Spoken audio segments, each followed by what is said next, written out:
All right, guys, welcome to the Give It Podcast, the podcast for blurs, for nerds. If you have a fandom, you are most certainly welcome here. I'm your host, the most Black Spartan, of course, the man on my left, show guy Joe. Sir, how you doing tonight? I'm so tired. There are so many trailers and so much news in such little time. Why did we get into this profession? Because we love it, and we might slightly just be looking forward to the torture of it. But anyway, together we are the Give It Podcast, guys. And of course, even though we are a little bit more seasoned than usual, we do try to watch our language, but words do fly. At the same time, there may be things that might be shown that might be too intense for younger viewers. So viewer discretion is advised. Aside from that, welcome. So episode 134, as Joe has said so eloquently, we got a lot of trailers. There's been a lot of news that has happened over the week. And, because we are following Super Bowl Sunday, we do have to start with the best of news because we kind of saw this coming. And honestly, we're not disappointed. What am I talking about? I am talking Twisters. Oh, I got some words for Twister. I got some words for Twister, but I'm talking about Deadpool and Wolverine. And here's the actual teaser trailer, I should say, for Deadpool and Wolverine. Check it out. Happy birthday to you. All right, okay.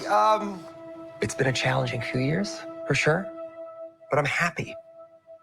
That is because of each and every one of you. I'm the luckiest man alive. Make a wish, buddy.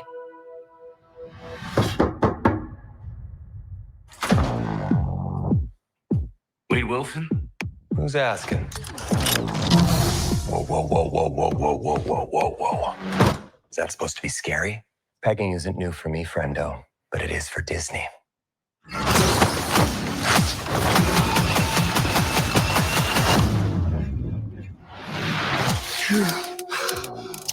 Mr. Wilson, you appear to have soiled yourself while unconscious. I wasn't unconscious. Who are you? Why am I here? Walk with me. Wade, you are special. This is your chance to be a hero among heroes. I smell what you're stepping in, Sensei. Your little cinematic universe is about to change forever. I'm the Messiah. I am Marvel Jesus.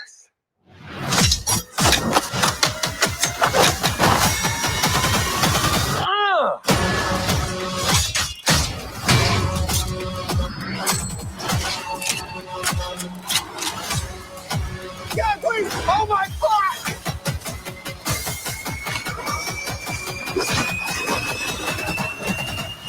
God, I love this part. Wait!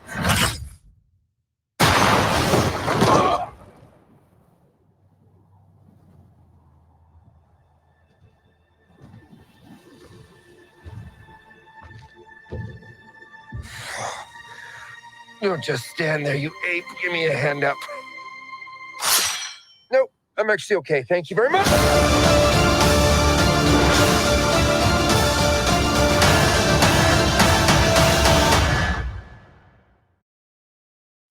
And as you can see, guys, that was the trailer for Deadpool Wolverine.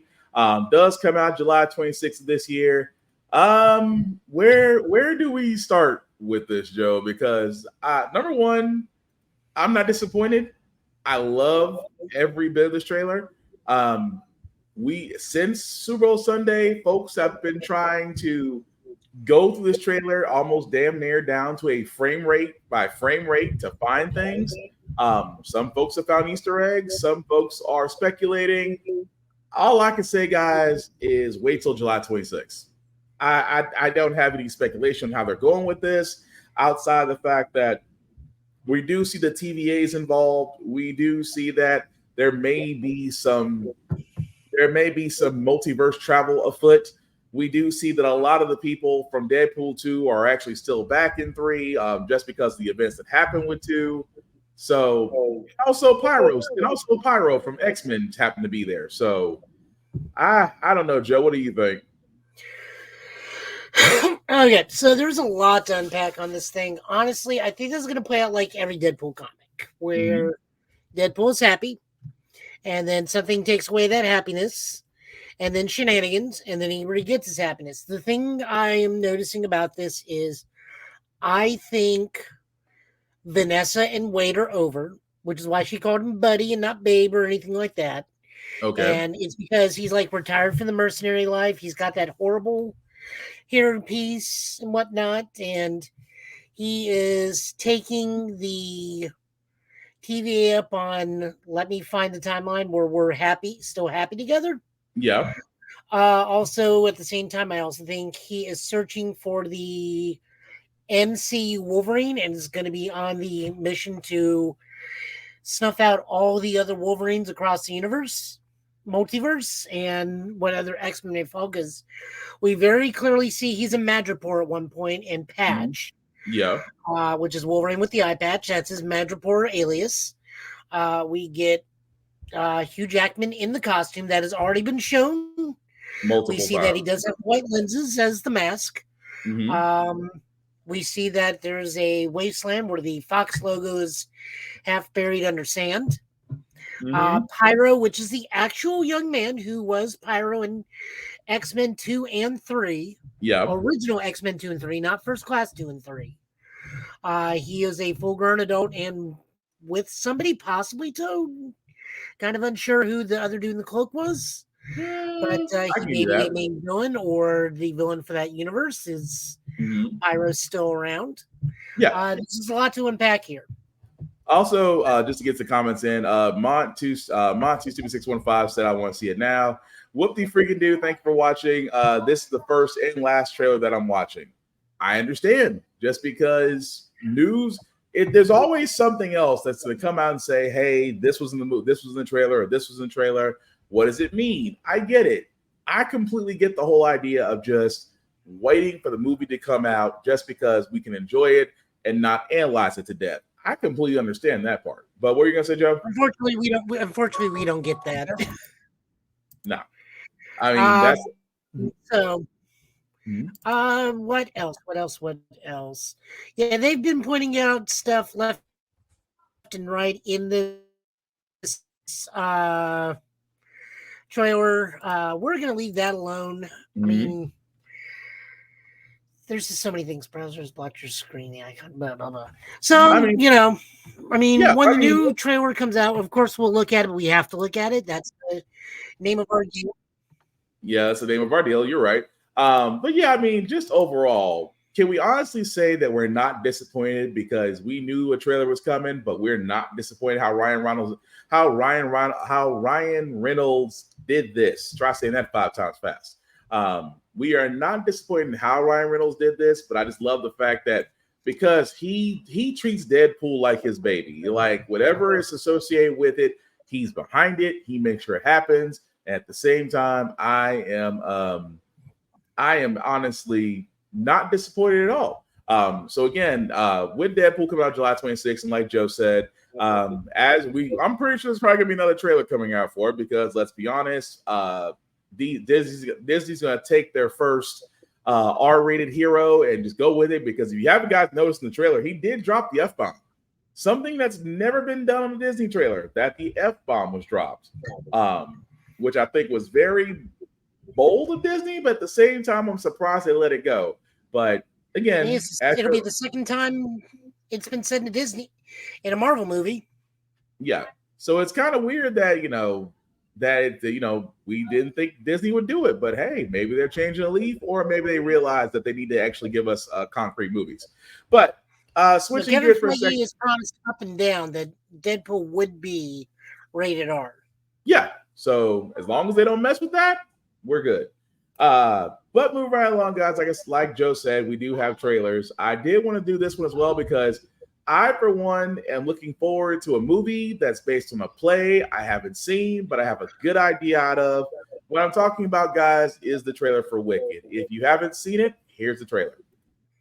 The best way to bring folks together Something has changed within me. is to give them a real good enemy. You're green. Something is not the same. Something just takes over me. And when it does, bad things happen. Once you learn to harness your emotions, the sky's the limit.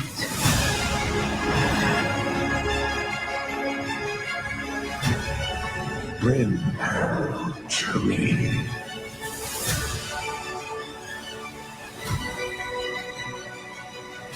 Don't be afraid. I'm not afraid. It's the wizard who should be afraid of me.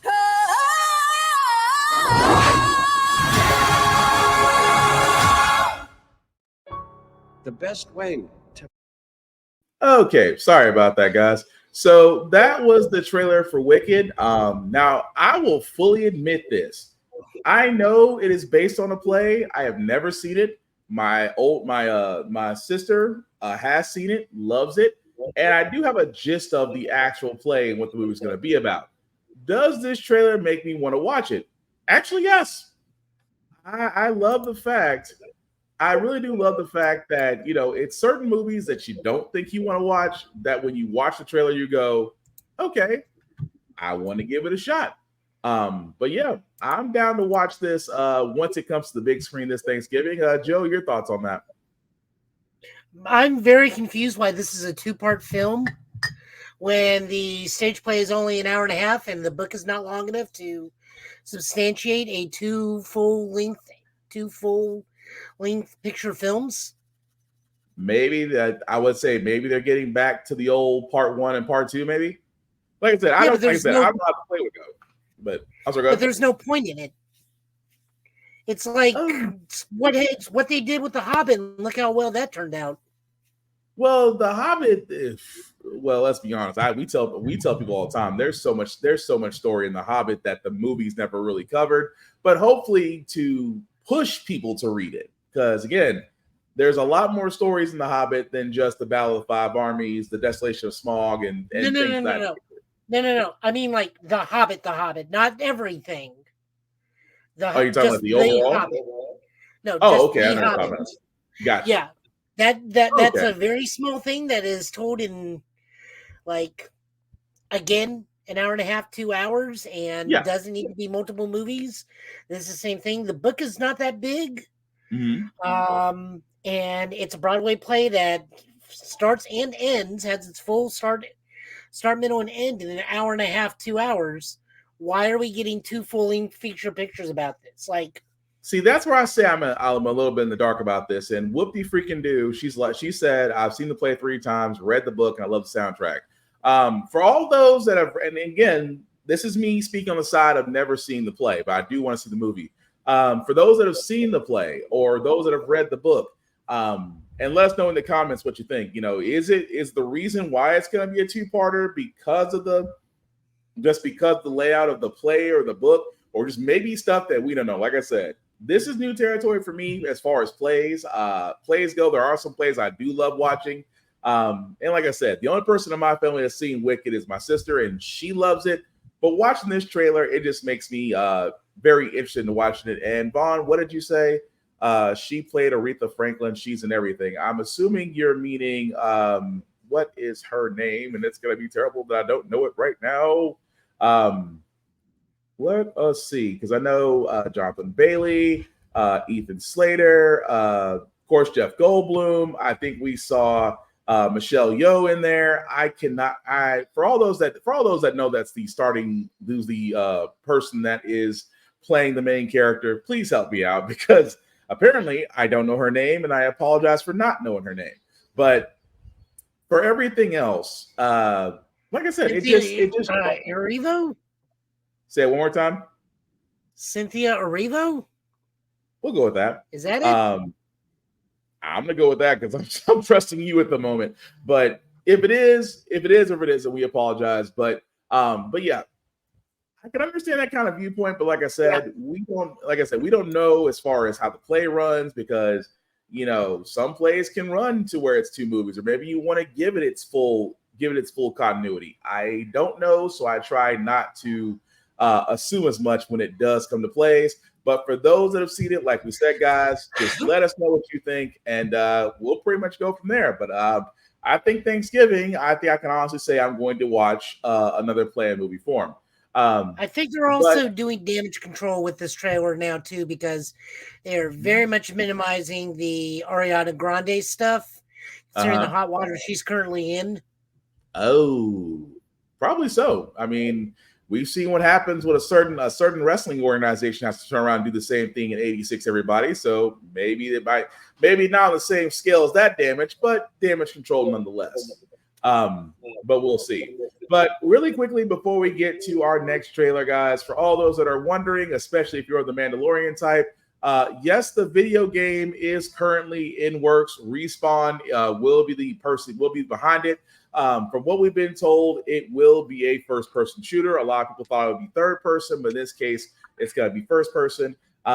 You will be doing exactly what the Mandalorian will be doing, taking bounties for cash. You'll have separate missions. You will have all his jetpack. You have the jetpack, grappling hook, things of that nature. As of yet. Now, there isn't a release date. Like I said, guys, Respawn just announced that they're currently working on that. And if you know who Respawn is, it's the same group that actually does Apex Legends. So just to give you an idea. So I think it's actually going to be pretty well for that. Joe, I know you don't play. Joe, remind me, do you play first-person shooters or third-person shooters? I play first-person if it's cyberpunk based, but generally I'm a third-person shooter, and because this is not a third-person shooter, my interest is now greatly diminished by 50%. Fair enough. I would.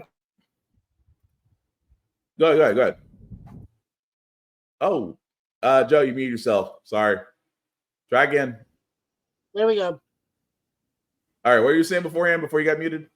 I was saying, like, it doesn't make sense that it's first person, considering Mandalorian can be possibly doing a lot of platforming and whatnot, kind of like a Cal Kestis game, and this really should be a third person game. Well, it's in early development, so I'd probably say they either give you the option or they would switch it. Kind of like what they did with Resident Evil. Like they install a third person. They install a third person shooter in Resident Evil in a village. So that, or just mod Yoshi's Island to make it where it's Yoshi is Mando and Grogu is Baby Mario, and just keep everything going instead of firing eggs or shooting blaster pistols. Yeah, possibly. But like I said, we'll see as that comes along, guys. We probably won't expect any news, honestly, about that till maybe some of our games next year. But again, we'll see. Now, the next trailer that we do got, guys, I'm gonna be honest. I'm not really too blown away by it. No pun intended. At the same time, I'm wondering why we need it, because Hollywood seems like to recycle old ideas. We're not talking about Roadhouse, guys. We're talking about Twisters. If you haven't seen the trailer, here it is.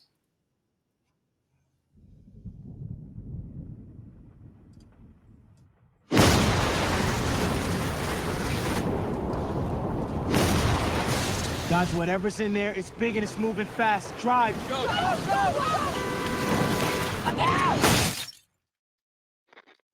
you gotta get out of here.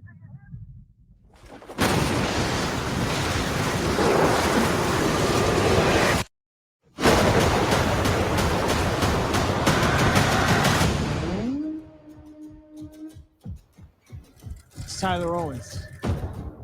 Calls himself a tornado wrangler. If you feel it, chase it! I said if you feel it, chase it! All right, here we go.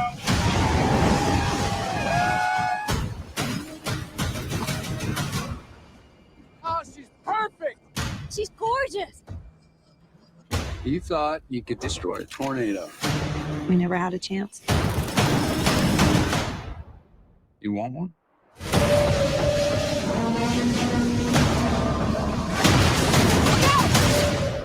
You don't face your fears.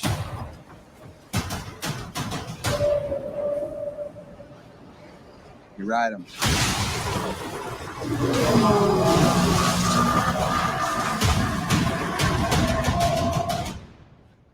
We got twins! Twins!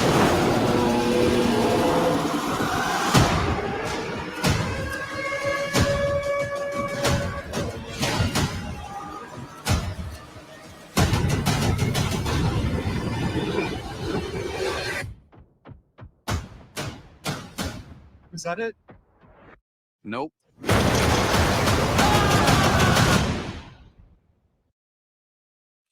Okay, guys. So as you can see, that was the trailer for Twisters. Will be in theaters this July. If you're wondering, yes, it might be a ode homage to the original 1996 movie that had Helen Hunt and Bill Paxton in it. Will we watch it? I'm gonna be honest. I don't know. And the reason why I don't know is because I mean, Hollywood has this thing about regurgitating movies. Some are good, some are bad. I don't know about this one because number one, first off, to be a storm chaser is freaking crazy. Number two, to make a movie about it and make it interesting, which Twisters in '96 did do. But now that we're in 2024 and we're getting another Twisters movie, I'm curiosity right now is grabbing me to sit there and say I want to give it a shot. But Joe, what do you think as I'm pulling up this comment?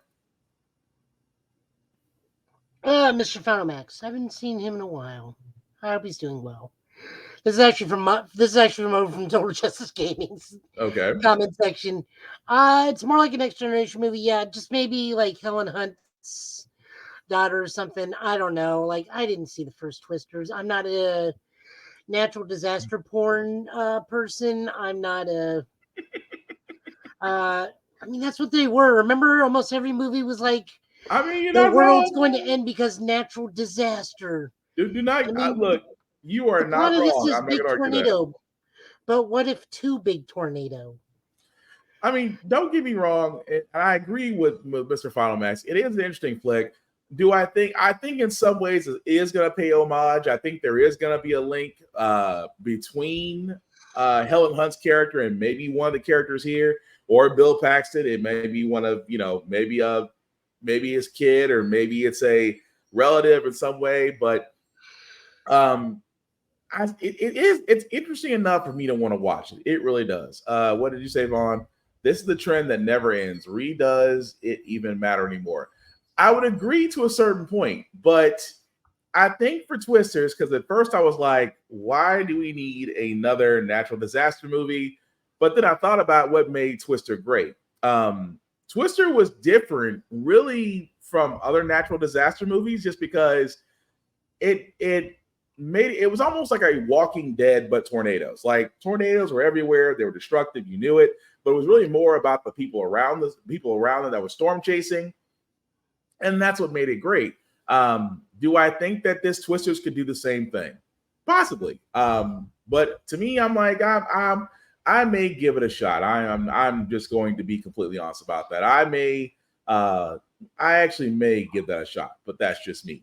I mean, for me, it's I prefer when our natural disasters are cleverly disguised as large green lizards that stomp through cities.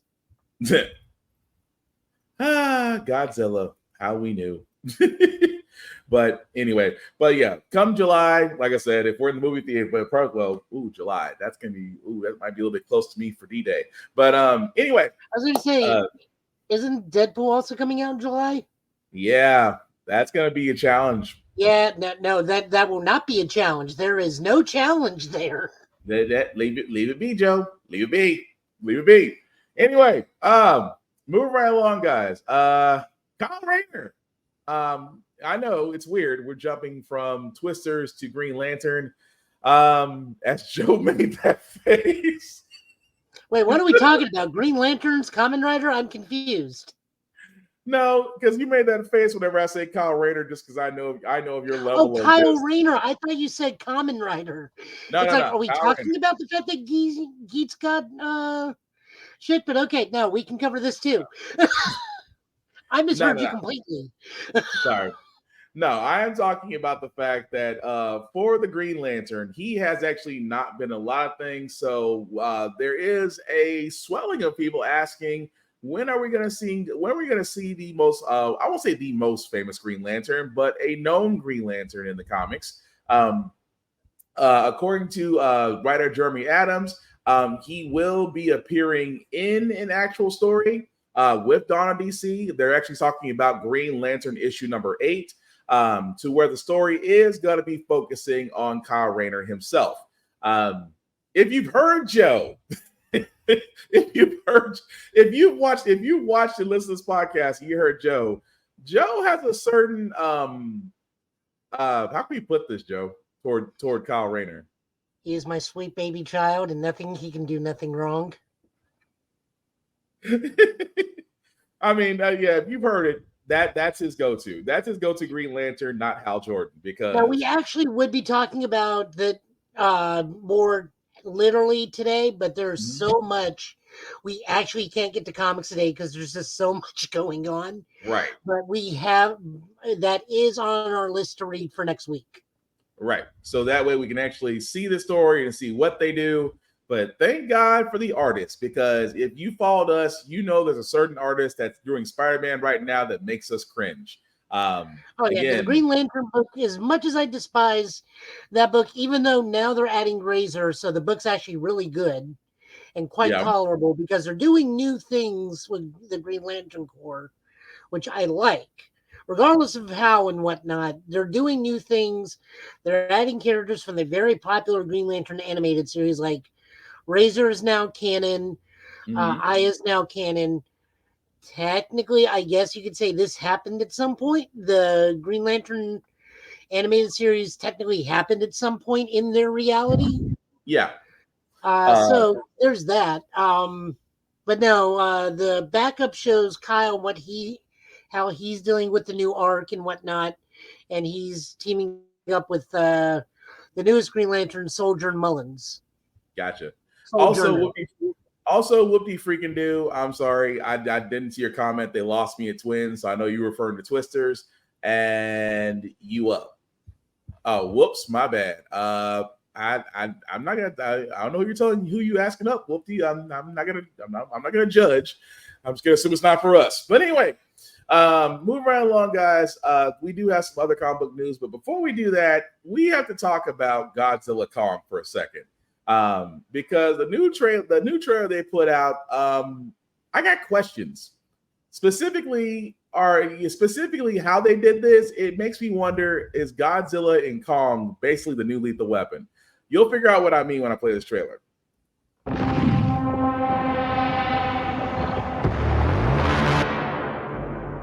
For centuries, there was harmony.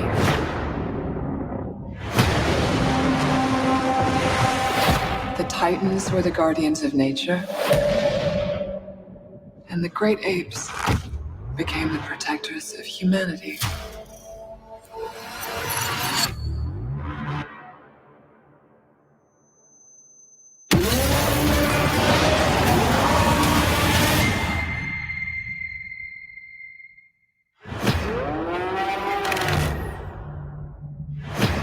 We've discovered a signal.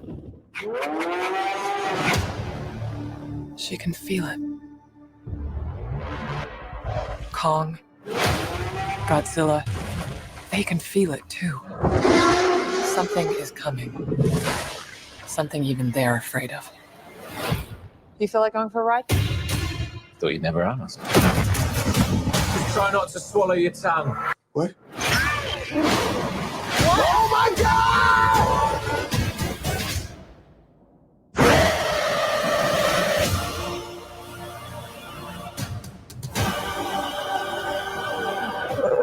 Is that a mini Kong? Oh my God. That's not just a signal. That's a call for war.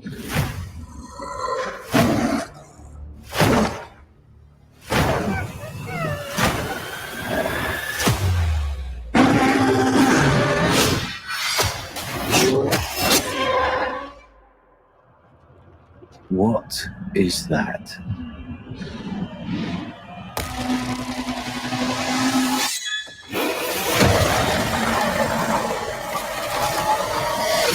Kong can't stop this on his own. He won't be alone.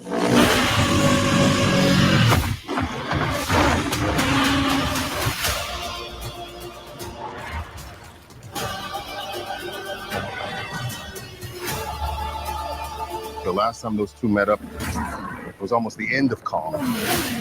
They don't have to like each other. They just have to work together. Now I have seen everything.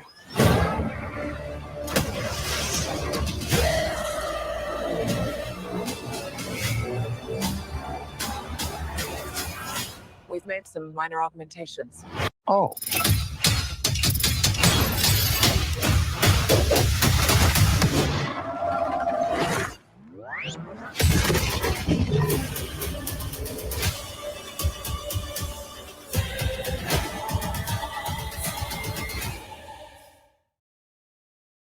Okay, real quick.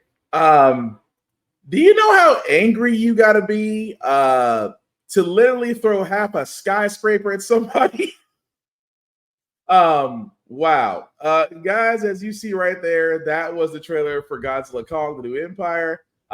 Will be coming out March 29th, which actually is my son's birthday. Yeah, that's Obi's birthday. 29th. Well, actually, no, his birthday's the 25th, so it's actually 4 days after that. My bad. But no, Joe, I gotta ask because again, I have to agree with Mr. Final Max. Kong with Power Fist is kind of dope. I was gonna call him Gundam Kong because I'm like, I need to see the rest of the armor. I'm digging that. I'm with you on that, Mr. Final Max. I'm not gonna lie. Also, you and Corey Kelvin think alike. He called this a buddy cop movie. I think. Look, you have Like two. we just need to know which one is sitting on the toilet bomb, so we for sure know which one is Murtog and which one is the other one. Right. So it's like it is kind of that because you basically have two, I won't even call them enemies, but they're basically rivals. They can't stand each other. They will fight each other. Duke and Schmertz and Perry the Platypus. Yeah, let's go with that. But it's interesting how they're doing this against the Scar King, which I love that. And again, kind of giving Kong, I'm not saying giving Kong weaponry is not going to happen because let's be honest, Godzilla doesn't need it. Although for all those are wondering, it's like, why is he pink? Do a quick Google search on how radiation works. You'll understand it's a color spectrum that goes with it. Yeah, it also explains why he has an can produce an EMP wave in this one. Apparently, Godzilla just has like different modes now. Now he can be burning Godzilla. Now he can be Electro Godzilla. I'm not against that. Godzilla. But honestly, I'm not against that though. I'm really not against the fact that Godzilla always has another power. It doesn't make him seem like he's Goku. So I can't knock him too much for that. Whoopie freaking do. This trailer, I don't hate it. Hey, I am a Godzilla fan. I'm just gonna be honest. A Godzilla King Kong fan ever since the -1 series, and of course Skull Island, which again was still a great way to reboot Kong. But for this one, because it is New Empire, because they do have a common enemy, and Godzilla got upgrades, I'm not knocking it. I want to watch it. But Joe, any thoughts on that? My only issue with this is the human characters. I do not care about the legendary human. Well, let me rephrase that. I do not care about your human character cast unless they are the cast from Monarch, the Apple series. I don't know why we need more carryover cast than the last two ones. Like, I understand the little girl from the Lost Tribe. She's necessary. I completely understand her. Yeah. I don't understand why anybody else is in this film, and her caretaker. Maybe I don't understand why anybody else is in this film. We do not care about the comedic styles of this one dude, the conspiracy theory dude. We're here for. Well, actually, I'm gonna not to cut you off. I kind of like him. I do like Tyree Henry actually getting his role. Oh, I don't mind him as a person, but in this film, when you're no longer a conspiracy nut because everything your thing is proven, your arc's done. Why are you here? Well, that is true. It's is he an expert now, or is he like Tyrese in Transformers? He just happens to show up. He just happens to. I think he's just there to scream at this point. Like, and again, I like the actor. He's fantastic in everything he does. But his character in the last movie was it's all a conspiracy. Yeah, and then they proved he was right. Yeah, his story's done. Why is he back? No, I completely agree. I want to see where I do want to see what his character will be like. I'm just really surprised at the characters from Godzilla versus Kong and the Godzilla before this those two sets of characters are gone. And it's like, did we just end their stories back on the previous movie, or are we starting anew? I just don't think Millie Bobby Brown pulls in as much as she does, or it could be a conflict of scheduling with the newest, what's it called, Stranger Things? Yeah. Oh, Stranger Things needs to wrap up. Them kids are damn near teenage. Them kids are damn near adults now. So they had to hurry up and film the last season of Stranger Things because those guys are not kids anymore. But also, Yoko Godzilla power. That's just the Green Ranger power, Vaughn.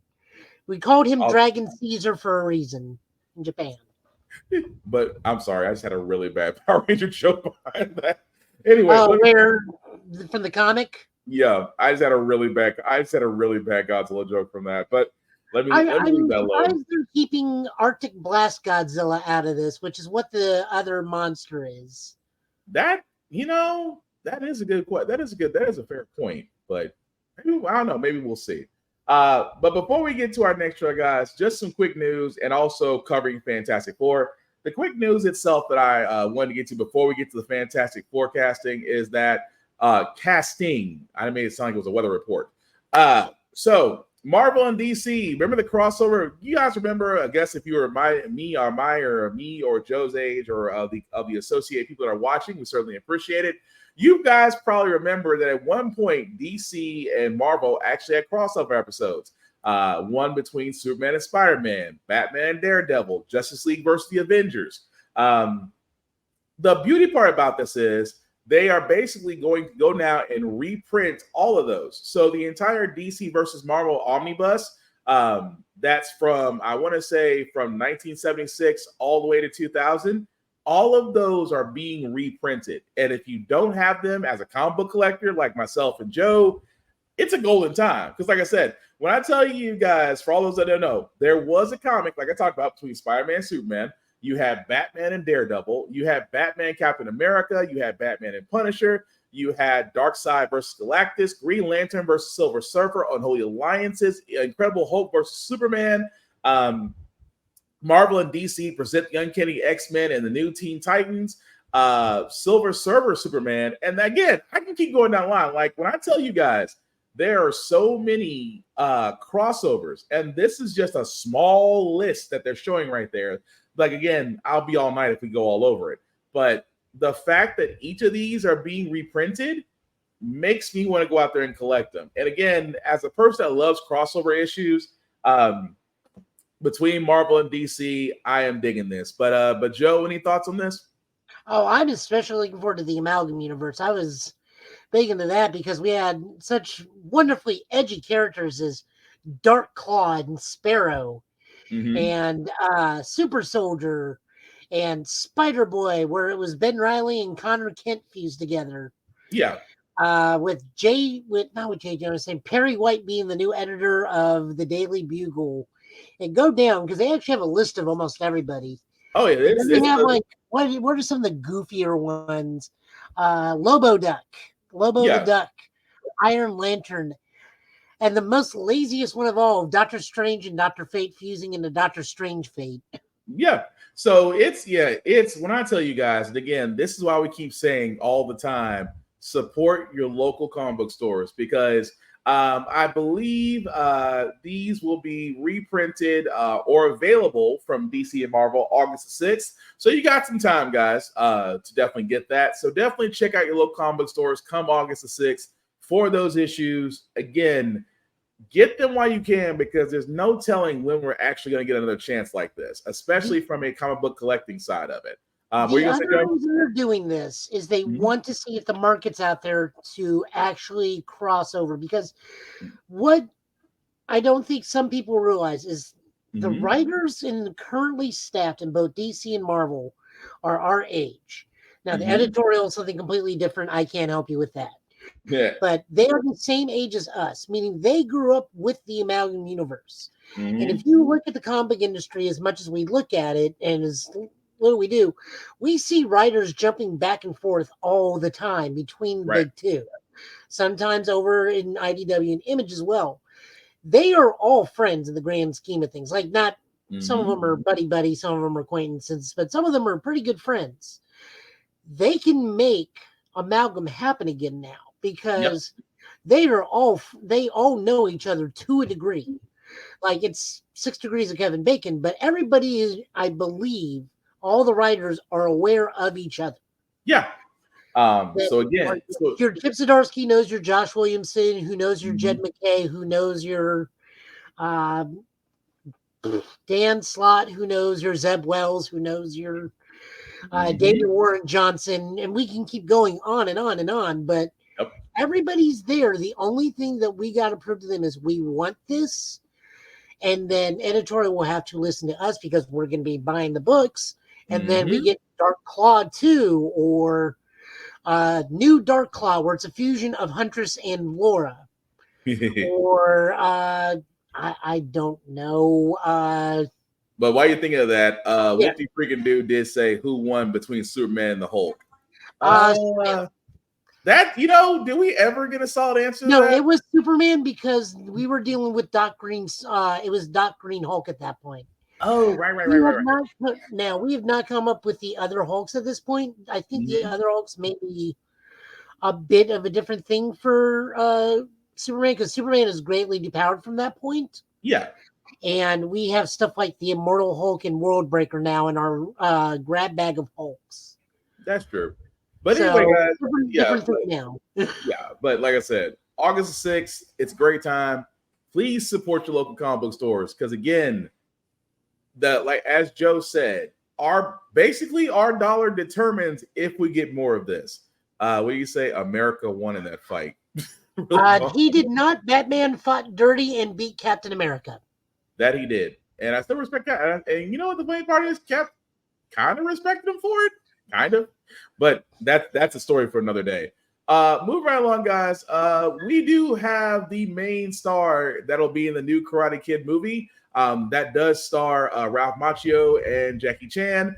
The man that you see right there will be basically the new Karate Kid. And forgive me if I don't get his name right. So Ben Wong. Thank you. Ben Wong. Thank you. That's the name I was looking for.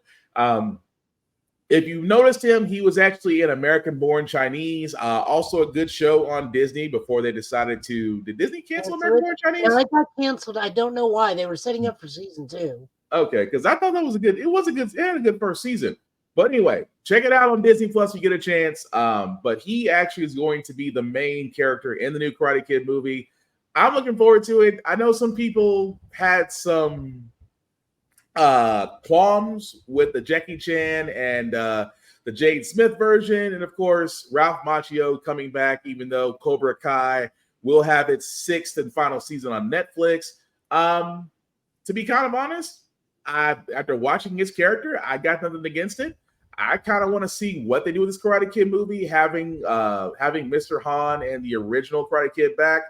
So I'm all for it. I don't think it's a bad casting. What do you think about, Joe? No, I'm down for it. All the more Asian representation out there. I love that we get Jackie Chan as Mr. Han again. Teach us to be able to put on our jackets and take them back off and then put them back on it again. It'll just be like protecting Tennessee weather all over again. Ain't that the truth? I have no idea how this plays into the timeline of Cobra Kai, though. But I mean, I'm sure they'll drop like some sort of hint. I have to think it's probably post that, just because it's kind of actually that might be wrong. You actually may have a point. That is a good question. How would that fall with the Cobra Kai timeline? Because that's current. Geek by Heart. Hey, Lenny said that the Jaden Smith wasn't that bad. It wasn't that it was bad, it's that it was poorly named. It's not doing karate, it's kung fu. They're two different styles. It's like Pokemon. Not every Pokemon is named Pikachu. Not every martial arts style is named karate. I never could take Jaden Smith that well as an actor. That's just me. But again, guys, like we said, he's not horrible. You just don't pair him with his dad. That's all. No argument there. Even though Will Smith, incredible actor, let's be honest, it's just that when it comes to his children, but also I forgot that M. Night Shyamalan directed that movie, so there's also bad parts there. M. Night Shyamalan is shaking his head at Netflix right now with what they're doing with what they're doing Last Airbender. I can't wait to watch that. But anyway, Fantastic Four news came out, and Joe, I believe you have an image that you wanted to bring up. Well, put the actual image up first, and then we'll put up the Phil Noto one. Okay, well, let me do that then. So this is the image that has basically been out, guys. If you haven't noticed, Fantastic Four's casting has been done. Some of them we already knew about, of course. Pedro Pascal, the Mandalorian, The Last of Us. We can keep going down the line. He will be playing Reed Richards, Mr. Fantastic. Vanessa Kirby, my apologies, will be taking on the role of the Invisible Woman, Sue Storm. Edmond Moss-Barak will be playing as Ben Grimm is the Thing, and Joseph Quinn from Stranger Things will be playing Johnny Storm, which, as you can see right there with the character, it does show them all there. Now, for a lot of people that are wondering about the movie, from what we've been told, it will start in the 60s, considering the fact that if you look at how the drawing, the art form, the robot, the magazine that Grimm is holding, as long as with the astronaut picture in the background, this looks like it's going to be set up during the 60s. Now, I know for a lot of people, we're kind of wondering how this sets up with the current MCU. It could be a fast forward play. It could be a time where, as we know, on our other podcast on Blurred's Eye View, some colleagues and I were kind of discussing how they can actually set this up. But let's just be happy we have a casting for Fantastic Four right now, and I am not mad about anybody that was picked. I think these are all great picks. Even though Mr. Krasinski did give us a wonderful Reed Richards, but I can understand that was multiverse, therefore it was possible to do that. But I'm not against Pedro Pascal playing on Reed Richards or anybody else for that matter. But Joe, what do you think? Oh no, I'm loving it. I am loving it. It is okay with this. Here's the problem, though. This is the biggest issue I've seen, that they have put themselves into the corner because no matter who they cast, no one's going to like who they cast for Doom. See, I even saw on IGN. IGN themselves have even posted a new article that says they are doomed to fail no matter what. The best thing to do is keep Doom in full costume and just hire a voice actor. And I love what Mr. Final Max says. We can be okay with this as long as we don't use Doom too quickly, like the last couple attempts. The thing about it is, I'm just gonna throw this out there. I don't want Doom to be readily available. I will completely agree with that, but I want him to be in the shadows. I want him to be in the shadows as we introduce the Fantastic Four, because the Fantastic Four has plenty of other enemies, but let's be honest, the arch enemy of them all is Dr. Doom. And Joe, you got a point about the article. It's like, I mean, we could sit there and say, so-and-so could play Dr. Doom. Giancarlo Esposito could play Dr. Doom. Skarsgård, Mads Mikkelsen. These actors that have so much depth can play such and I don't call Dr. Doom a villain. I wish, of course, my other colleague, Chris Fury over at Blurred's Eye View, me and both him have said this. We can't really call Dr. Doom a villain. He's more of just a complicated individual that has a nice set of rules and he knows manners. That's pretty much him. But yeah, it does come to this whole thing of just who would you cast for Dr. Doom? Because like you said, it becomes an issue. What do you say, guys? Whoopie freaking do. All the dinos in Jurassic Park are from the Jurassic era. Fair. What do you say, Laney? Geez, Pedro is crying to the bank. 3 huge franchises. Whoopie freaking do did ask, who would you cast for Dr. Doom, though? And, of course, Matt Mikkelsen's would be a solid choice. That would be me or Giancarlo Esposito but then I thought about it. As much as they would be great actors, their presence, their facial expressions, everything about them is what makes them great at acting. Doom is basically in a suit. So technically, you can kind of pull an Eltron here. And what I mean by that is James Spader, who played Eltron, who did the voice of Eltron, he was perfect. But Eltron is a machine. All you need to do is voice him and, give him life that way. Could the same thing be done for Dr. Doom? I believe so. just because nobody will argue over the voice. Nobody argues over the voice, but everybody can come to a conclusion like, yep, he's the right person. Hey, it's Tafari. I live again, barely. I bet you okay? Dude, I feel like I got punched in the face, but I'm all right. All right, what are you gonna say, Joe?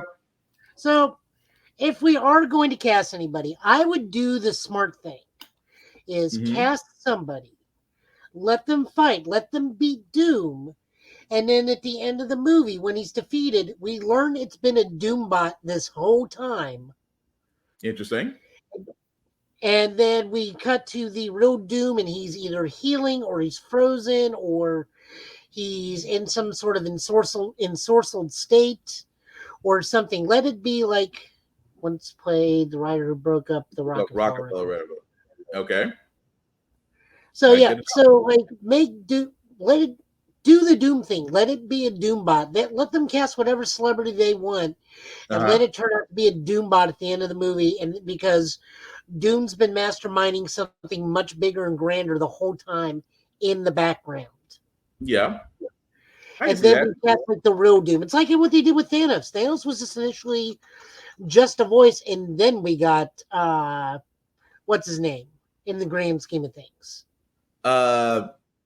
James Brolin?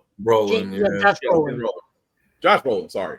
But Tafari, really quickly, man, because I know you came on. So just to backtrack a little bit, we did actually do the Deadpool. We actually did Deadpool Wolverine trailer. We did the Wicked trailer. We actually just before this one did Godzilla Kong: The New Empire, and of course now, and your thoughts on those three trailers before we get your thoughts on the Doom casting. I was born in '95, so I don't know the hype of Wicked outside of a South Park episode. Deadpool's going to be insane. Still need to see why Kong has like looter shooter attachments that he stole from squads he's been beating in Middle Earth, but I'm game for most of those. I might go see Wicked. If somebody wants to go, I might go see Wicked, but I don't have the initial time that other people do. Oh, I'm definitely gonna go see it. Just because I haven't seen the play. It's a Wizard of Oz-esque movie, right? Yeah. Whoop de freaking do. Hear me out, Carl Urban. I can see Carl Urban playing Doom to a certain point because he's got range too. But yeah, Tafari, I'm gonna throw this to you. Do you think that Doom can be played by somebody, or should it just be a full on armor with the voice actor? Okay, so my pick for this could be both. Why not have Keith David? I feel like he would do a good sinister Doom, especially if you don't see his face. Yeah. And you just need a body act, like kind of like Mandalorian. You just need a body actor to do the stunts, but you keep the mask on. I can see that too. It's just what are you gonna say, Joe? Your mind's turning. What you got? My only issue with that is we still need somebody vaguely European sounding. See, that's where I go to Mad Nicholson again. Yeah, but his voice is too high for Doom. And, this comes from being spoiled with, like, some of the other Doom things from across the generations. Like, Doom to me is Simon Templeton. And for those who don't know who that is, Kane from The Legacy of Kane. I can see that. He was the voice of Doom for the 90s. But that 90s thing. But he, to me, is Doom. I can see that, too. I can see that, too, if you go the voice acting route. I can see that. But yeah, that does become the question. But like I said, I don't need to see Doom in the initial Fantastic Four. I don't need to see it. I'd rather him be in the shadows for the first one, and then we eventually build up to him. But like Mr. Final Max said, we don't need to go to Doom immediately for the first movie. We don't. Yeah, I mean, don't give us Mole Man. That's a bad idea. I just don't think Mole Man's going to do it. If we're going to do something, make it grand, make it like spectacular. Like give us Blastar or something. Yeah, I'm okay with that. Give us like Blastar or one of the lesser heroes. Don't make it immediately Silver Surfer. Maybe like Skyrider or Firelord or even better. Here's how you get it. You just make them fight Terrax. There you go. Take a lesser known, and this is that's a beautiful example of taking a lesser known or maybe not as popular villain and give them center stage. Do the James Gunn treatment. Make us care about that villain, and you'll have a good movie. No, we don't need to care about that villain. Let it be Terax and let him fight them, and then allude to, oh, I'm just the vanguard. My master's on the way. And that's perfect, but because you're still pushing that connection there. Mm-hmm. You're still pushing it. Don't get me wrong. Still pushing. He's going to be a throwaway villain, but yeah. It's like, my master's on the way. It's like, well, who's his master? That giant purple man in the sky over there? Yeah. But Keith David would be a great choice. Yeah, I mean, yeah, Lanny, I agree with that too. He would be a great choice. I apologize, guys, because I'm hopping between Twitch, Instagram, and Facebook. So if it looks like I'm going across all three screens, because I do love the Doombot bit, because that was basically like Doom all throughout the run of the Ultimate Spider-Man cartoon. Was they thought they would beat him, and then it was a Doombot, and Fury was like, "You all would be dead if that was the real Doom. Don't go over there anymore." Right. If it wasn't for the fact that he was dead, Ed Asner. Yeah, I can see that. I can see that too. Let him do his what was he in Gargoyles? He was Hudson. Let him do Hudson. Yeah, as Doom. Now, did we want to show this artwork, Joe, that you have set up, or did you want to? I mean, I just want to show that because it's beautiful. Okay. Oh wait, I gotta actually. Yeah, you gotta have it showing on your side. Yeah, there it is. So again, I forgot who was the artist for this one, Joe? Phil Noto. We automatically know if you've watched this thing. If Phil Noto draws it, Joe will immediately buy the book. But yeah. But again, with Fantastic Four, guys, the casting seems great. We're not sure about exactly what they'll do with the story. You know, we can speculate, but I think for now we're just going to be happy that we're getting a movie. And at the same time, I think for the next trailer we're about to show, I think we're going to be happy that we're actually getting this. And we actually know what the original plans for Fantastic Four were. Oh, well, go ahead before I play this. Go ahead. We know that their original plans were they were going to fight Ramatut. Oh yeah, that was supposed to be the tie-in. That was supposed to be the tie-in to Mr. Trackstar. King Dynasty. I can't say it with a straight face. Every time I think Gucci loafers, I'm like, you were running with an ascot and Gucci loafers, sir. Woo, look, okay. Daniel Richards wants to be comfy in ancient Egypt. I mean, you know Deadpool could give us the recast. I mean, Deadpool could. You know what? Let me shut up. Anyway, let me go on to the next one before that joke gets us banned. X-Men 97. The trailer did show, and with that trailer came, well, idiots. But let's play the trailer first, so that way you guys know exactly what we're talking about. Watch the series finale of X-Men next Saturday morning. Check your local listings. I'm grateful to have the chance to say goodbye.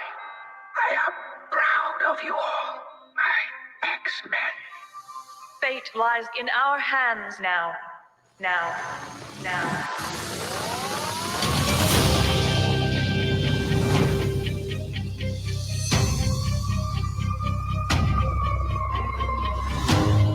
We have to stay vigilant. The professor entrusted us with his dream. No matter how dark it is, we must believe in each other.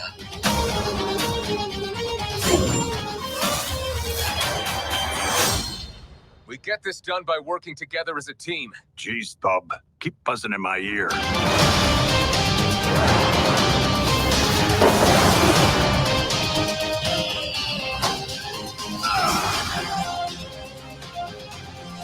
Heads up!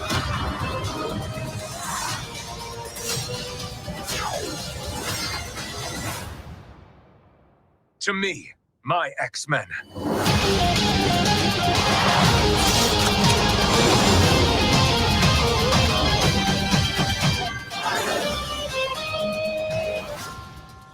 Magneto. The last will and testament of Charles Xavier. Everything he built now belongs to me.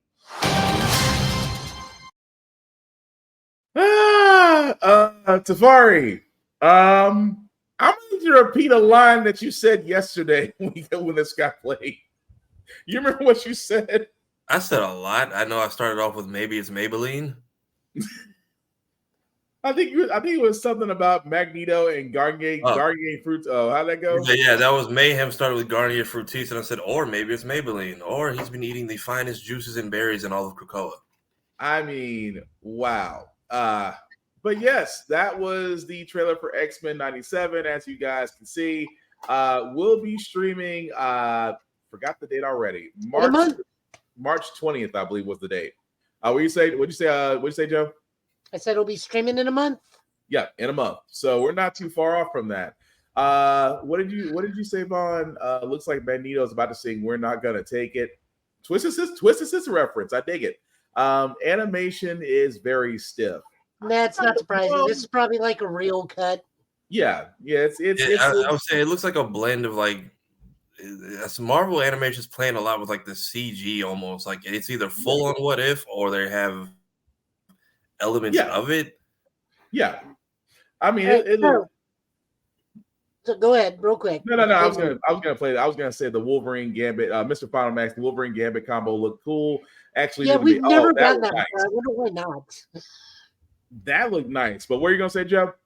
Okay, so which controversy do we want to cover first? The fact that Morph is considered non-binary, the fact that people are now saying X-Men is woke, the fact that Magneto is running the school, the fact that Jean Grey is pregnant. Now half the people watching this thinks it's Madeline Pryor. The fact, I mean, we got like 5 or 6 different controversies we can talk about on this. Well, let's which knock one out do we want to take first? We'll knock out the top 3 because for time. So Morph being woke because Morph is not binary. It's X-Men as a whole is now woke. Yeah, X-Men as a whole is now woke, but is that an identity thing or like a gene mutant power type thing? Morph has the same ability as Mystique. Basically. So, but the thing about it was, you have some, how can I put this ever so nicely, questionable individuals that now believe that the beloved series is woke because Morph could be seen as non-binary. And honestly, for a person that can practically morph into anyone, it kind of makes sense. But, you get individuals out there, oh, well, or my personal favorite, or how the fact that there's so much controversy about identity and politics and issues. I'm like, those people that you see at the beginning of X-Men, the first episode, where you have the whole Friends of Humanity pickets and that we can't stand mutants, they're on social media now. That's exactly what they are. And again, if you've never read an X-Men comic, number 1, or if you've never watched the animated series back in the 90s, number 2, X-Men is exactly what it's supposed to be. It is supposed to be these issues of strife, these issues of acceptance, these issues of beings that have powers that are different from us. That was what the whole freaking comic was about. X-Men have been woke since the 60s. Yes. Literally their thing is talking about the dream of being free of persecution. Mm-hmm. And Mr. Final Max is right. Shapeshifters tend to be whatever they want. Mystique usually is female, but can be anything she wants. Morph is usually male, but can be anything they want. They're both theys, but one they just pick a gender they're most familiar with, transforming into, and roll with it. And that's another thing too, is where I have to sit there and say this. Like, first off, not everything is woke. Just because it doesn't fit your narrative. Like, for example, X-Men was supposed to be accepted by everyone, just because of the fact that, well, 2 certain civil rights historical figures were based on the 2 main characters, which a lot of people have a hard time accepting. Which I'm like, well, if you look at Malcolm X, you see shades of Magneto. If you look at Professor X, you see shades of Martin Luther King. And Stan Lee literally sat there and confirmed this multiple times before his passing. Although the older we get, the more we agree with Magneto. What does that say about us?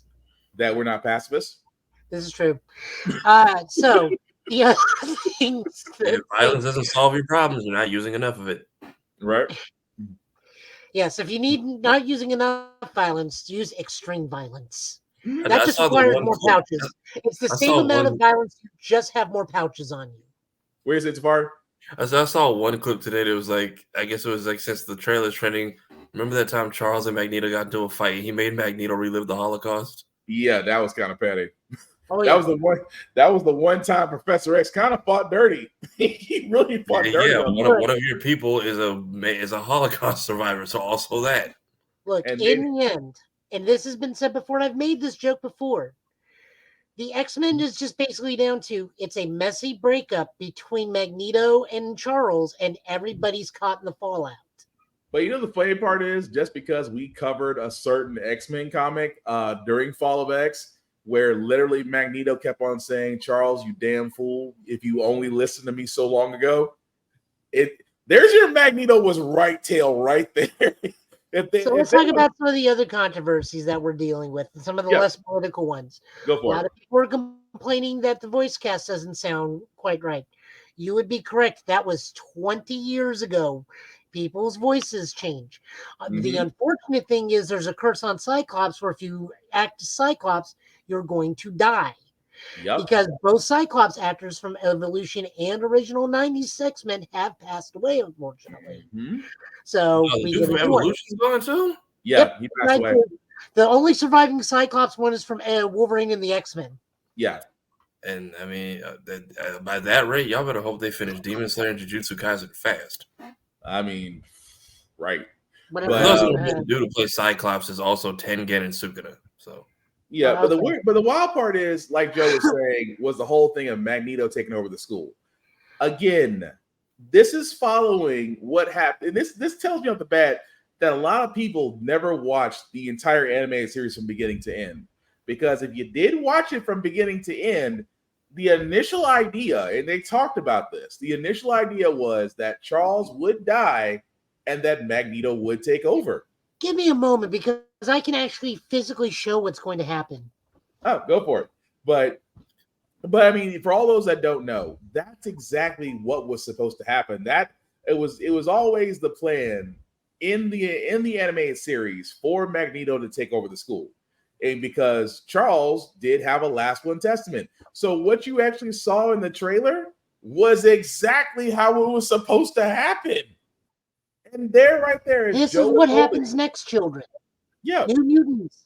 Because one of the new mutants that we're getting in this, one of the new characters in the X-Men series, is Sunspot, who's part of the New Mutants. Yep. And on top of that, we're also getting Operation Zero Tolerance in this show. That does not end well for anybody, by the way. Nobody. But I'm curious if that to me my X-Men calls at the end of the season, because I refuse to believe Logan obeyed that shit the first time it gets said. Probably not. But I do love the fact of just the team ups. And I'm like, we always talked about that, especially reading comics. What if Gambit could empower Wolverine's claws? What if? So I'm gonna say that's their really excuse to just pop in that stupid Wolverine power that was like around for 6 months. Remember when he had hot claws? Yeah. I'm not against that. I would be for that. That's some Ultimate Alliance shit, and I like it. Yeah. And I'm not, and again, that doesn't bother me. That's the stuff I would love to see that they could really have fun with during this series. Because we always talk about the fact of, oh, what would happen if Storm and Cyclops ever used their powers together, or if Jean Grey really, I guess before her Phoenix forces really did something. But I'm not against that. I love every bit of it. But it's amazing to me that, of course, with anything new that does come out, folks are going to nitpick. There's always going to be nitpicking. There's always going to be, oh, this screams woke, or how could you morph like this, or how could you gene like this? How is she pregnant? I thought, it's amazing to me. Why can't they just shut up and enjoy the show? All right, so let's talk about the Jean thing. Jean can be pregnant. There are 2 Summers children, technically 3. One's an alternate timeline. We don't get into Nate Gray. That's just that's his own thing. Yeah. So a lot of people are theorizing, and this is not a big controversy. That this is just a big like fan thing because Yeah. Ellen Pryor is shown to be part of the series. Mm-hmm. We've shown to be her in her Goblin Queen form. So a lot of people are thinking the pregnant one is actually Maddie because she's pregnant, and everybody is thinking it's Nathan or Cable. For those unaware, Scott and Jean do have a different child together, which is Rachel Summers, woman with too many code names. She grows up to be on Excalibur and whatnot. Yeah. Currently, she's dating Captain Britain in the comics. So it Jean could be pregnant with Rachel, or hear me out. The cartoon is its own universe, and she is pregnant with Cable. Either way, who cares? Right. Either way, it's a nice setup. But Safari, what are your thoughts on all this with X-Men? No, we got one more controversy. Oh, I'm sorry. Go ahead. Which is the biggest controversy that has struck the internet: the flattening of Rogue's butt. Oh, I've seen people saying that, but I'm just like, I didn't get to properly experience That this. is right, people. You've heard it here. Rogue has been depowered. Give him a moment. I got him on Marvel this one. that Marvel post production, I tell you. Oh, I there's a joke there that I just can't say. I'm just gonna be like, oh, all I'm gonna say is Rogue went and took some Slim Jims and then got depowered. All I'm gonna sit there and say is, if midway through the season a figure changes, something got said. I'm gonna leave it at that. But Safari, real quick, your thoughts on X-Men 97, sir? Yeah, I'm gonna try to go back and watch the original show because I never had like full access to it growing up. So we only got, when Disney would put stuff on Jetix to promote whatever Fox Marvel movie was coming out with a tie-in. Yeah. So I saw like the Phoenix saga. I didn't know Charles died. I fully thought up until this point that was him in like Multiverse of Madness. Oh no, Right, I'm gonna be really honest with you. When you go watch it, when the animation changes to the point where it feels like a truck hit you, stop watching. Yeah. You'll know it when you see it. Trust me, you'll know. I know they did the same thing with the new Avengers cartoon. 3 and 4 and 5 seasons look like a whole different show. No. We're not talking about like that. Like there is a vast change in animation. Yeah, it's when we say night and day, we mean night and day. Like you'll think something wrong. You'll think something's wrong with your TV, or you'll think something's wrong with your mom. Are we still watching the Fox X-Men? Like, what is this? Right. I'll take that into consideration, but I'm also curious to see if they tie in those other shows again. So if we get yes, it actually has been confirmed Spider-Man will be in this. Yeah. Okay. So because didn't they just leave that Peter Parker like a tragic ass note? Like didn't he like lose Mary Jane and a bunch of other?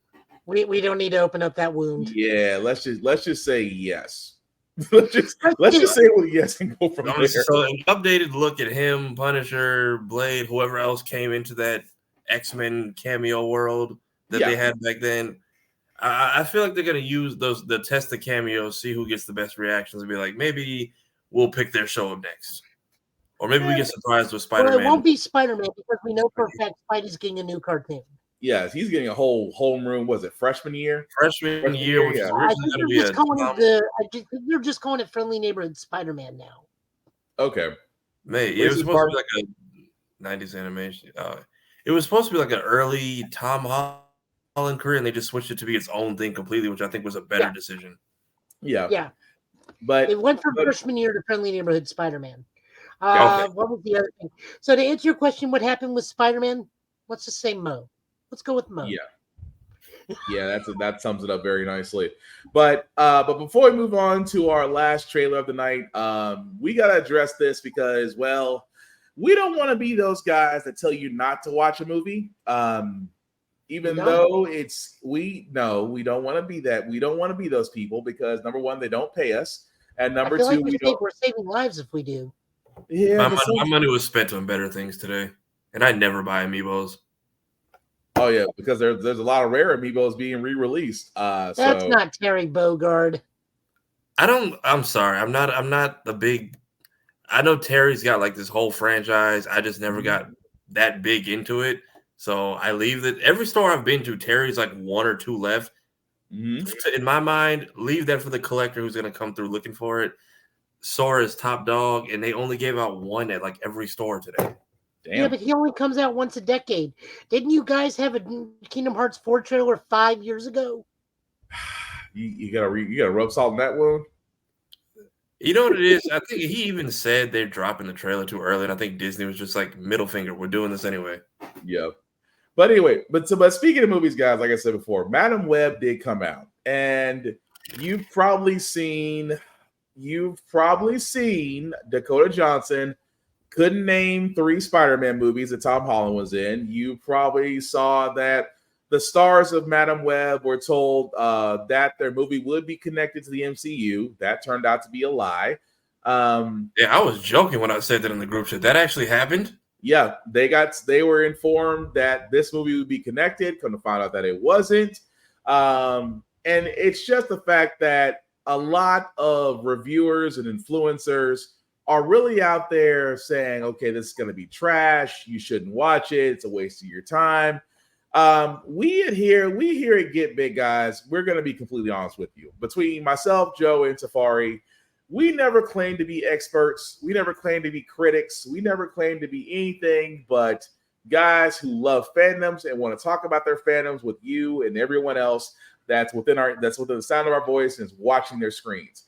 That being said, me and Joe and Safari did all give our impressions of Madam Web, and it kind of felt like Sony kept on going back to the whole, we're going to keep trying to create a Spider-Man universe without Spider-Man and see how that works. It doesn't. It's been proven that it doesn't. But that being said, we don't want to fall into this trap of, oh, it's trash, you shouldn't go see it, and review bomb it, and negative bomb it, and Rotten Tomatoes it. We don't want to do that. We will give our opinions. Our opinions are, everybody has an opinion. You can choose to listen to it or not. It's up to you. But at the same time, there are a handful of people out there that said they did like Madam Web. Okay, good for you. But from all of us here, I mean, if you want to go see it, you're more than welcome to. If you want to wait for it to come out and find it through other means, you're welcome to do that too. But yeah, we can't review bomb, and we're not going to deter people from watching it because, again, some people, to be quite honest, some people liked Venom. Some people liked the second Venom movie, and even though it had a massive plot hole issue, some people did enjoy it. Some people actually even enjoyed Morbius to a certain extent, even though for a lot of us that's considered a dumpster fire. What we're basically saying here, guys, is just that don't trash it. Don't trash it to the point to where people who just want to see it want to go see it. Sometimes you gotta let people find that out on their own. But guys, anything you want to add more to that? I looked up the writing team for this movie, and their greatest achievement was Power Rangers. Yeah. Which the Power Ranger movie was not bad, but also it's not exactly high art. Their other film credits were Morbius and Gods of Egypt. Yeah. So I understand the whole not yet, but again, it's the whole idea of just, again, the premise of Madam Web actually being the alternate version, not the one we remember in the wheelchair from the animated series. The fact that it didn't feel like, and again, I think what Sony's issue is going to wind up doing is what Marvel figured out from the last couple of movies. You basically just pumped out movies without substance, without storylines, and without thought. So I think Sony is one of those. I think Sony right now is playing the game of insanity, to me. But what do you guys think? If it was me, Dakota Fanning, an honest to God, or Dakota Johnson. Which one is this one? Which Dakota am I we're talking about? Thank you. Dakota Johnson. Sorry, guys. There's actually quite a bit of Dakotas. I grew up with Fanning. I was from the Twilight era, so I get it. Yeah. Okay. There we go. So I'm vindicated. I'm vindicated. I would have actually casted her as a Jessica Drew Spider-Woman, and link this into like her trying to be a double agent for Shield and Hydra, and slowly bring back those plot lines into the MCU. Yeah. Or working with Fury in Saber, and then trying to root out a Hydra cell that's trying to rise back up, or AIM, or whatever. But you can make it, and I think she would do a good Jessica Drew. I honest to God do. I can see that. What about you, Tafari? I'm guessing the check from Sony bounced because I've seen them review movies terribly.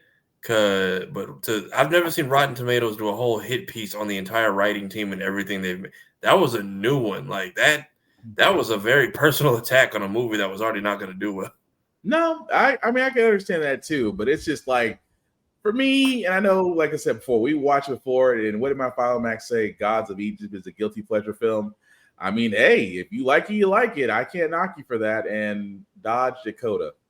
Spider-Verse might be nice, and when they do the web of like connected stories, they're probably in the room right now like, son of a bitch, we gotta write this shit in. They'll put her in her own little hectagon story, like, and that happened over there. We've addressed it. We're not touching it again. And we're gonna leave it there, and the whole thing, we're gonna leave it there. I can see that. But again, guys, just to put a nice little bow on it, if you want to go see Madam Web, feel free. Just like we said, I hope that Sony learns from this.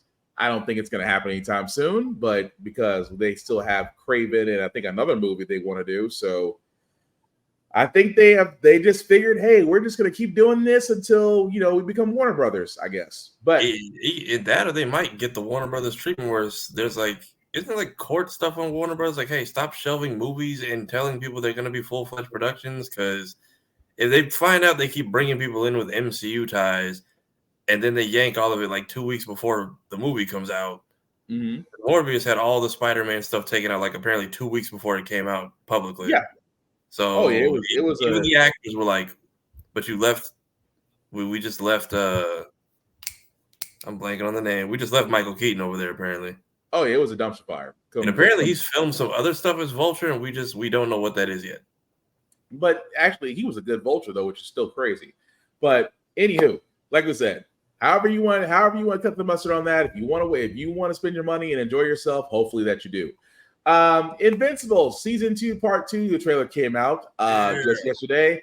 And before we play this, guys, understand Invincible is not a kid's show. I cannot stress this enough. It is not a kid's show. So again, the trailer that we are showing is in its full gority. Viewer discretion has been advised. We're not the best superhero team on the planet. We're a family. And like any family, we're all messed up in our own unique way.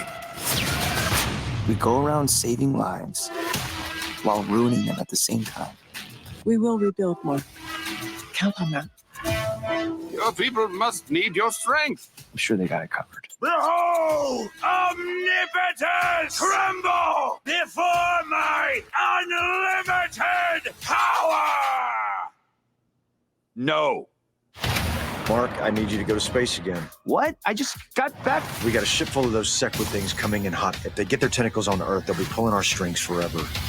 We told you we were too powerful. I guess we're all fucked.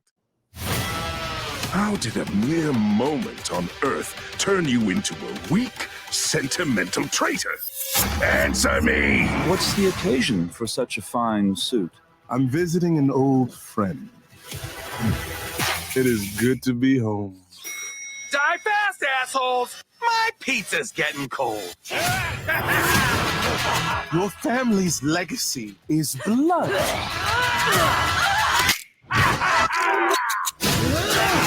This is over. I'll never let anyone ever hurt my family.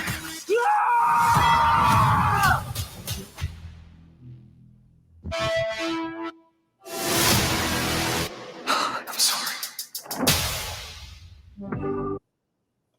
And as you can see, guys, that was the trailer for Invincible season 2, part 2, because during COVID, they did actually have to split the series because actually it was COVID and the writer strike. So I apologize. It was two things. But the new episodes will be out March 14th. Again, I'm looking forward to it. There's nothing more I can say about Invincible. If you did enjoy the Robert Kirkman led run so far, I've got no issues with it. It's kind of like right up there with The Boys, in my opinion. So, yeah, there's no more to it except to just see what happens to Mark, especially his dad, because his dad is having an existentialist crisis right now.